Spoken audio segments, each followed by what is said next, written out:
யெகோவாயிரே பிரேட்டின் வழியாக தேவநாமம் மகிமைப்படுவதாக. உங்களையும் இந்த சேனலுக்கு வெல்கம் பண்ணுறேன். பிரியமானவர்களே, இன்றைய நாளில் ஒரு முக்கியமான பகுதியை நாம் பார்க்க போகிறோம். மனுஷங்களான நமக்குள்ள ஒரு சிந்தை எப்போதும் உண்டு. என்கிட்ட என்ன தப்பு இருக்குது, அப்படி சொல்கிற மாதிரி நான் எந்த தப்பும் பண்ணலையே அப்படின்னு நம்புகிறோம். நீங்கன்னு இல்லைங்க, நாம் எல்லாருமே இந்த லிஸ்ட்டில் இருக்கிறோம். அதாவது நாம் நினைப்போம், நான் இப்படி பேசினேன், ஆனால் அது கரெக்டு தானே, என் பக்கம் நியாயம் இருக்குதானே அப்படின்னு நினைக்கிறோம்.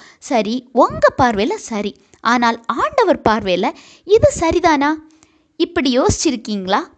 நாம் ஒரு நபரிடத்தில் ஒரு காரியத்தில் பேசலாம், கோபப்படலாம், அவங்களுக்கு எதிரான முடிவுகளை எடுக்கலாம். ஆனால் நமது எதிரணி நபரோட உள் மனதின் ஆழம் நமக்கு தெரியுமா? கண்டிப்பாக இல்லை.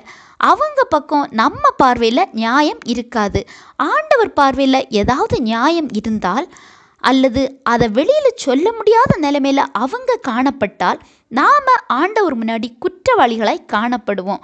சங்கீதம் 25:11 தாவீது ராஜா, கர்த்தாவே, என் அக்கிரமம் பெரிது என்று சொல்கிறார்.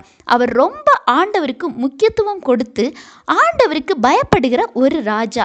அவரே தன்னை இப்படி தாழ்த்துகிறார். இந்த சங்கீதம் முழுமையாய் வாசிக்கும் போது இன்னும் நிறைய காரியங்களை எழுதுகிறார். பிரியமானவர்களே, நாம் ஆண்டவர் முன்னாடி அக்கிரமமுள்ள மனிதர்களாய் காணப்படக்கூடாது. எனவே நாம் என்ன பண்ணலாம்? சங்கீதம் 25:12 பார்க்கும்போது, கர்த்தருக்கு பயப்படுகிற மனுஷன் எவனோ அவனுக்கு தாம் தெரிந்து கொள்ளும் வழியை போதிப்பார் அப்படின்னு நாம் பார்க்கலாம். ஆண்டவருக்கு பயப்பட்டாலே ஆண்டவர் அவனது வழியை போதித்து நடத்துகிறவர்னு பார்க்கலாம். இவ்வாறு போதித்து வழி நடத்தும் போது நாம் நன்மைகளை பெற்றுக்கொள்ள முடியும். உங்களை தாழ்த்துங்க, தவறுகளை உணருங்க, ஆண்டவருக்கு பயப்படுங்க.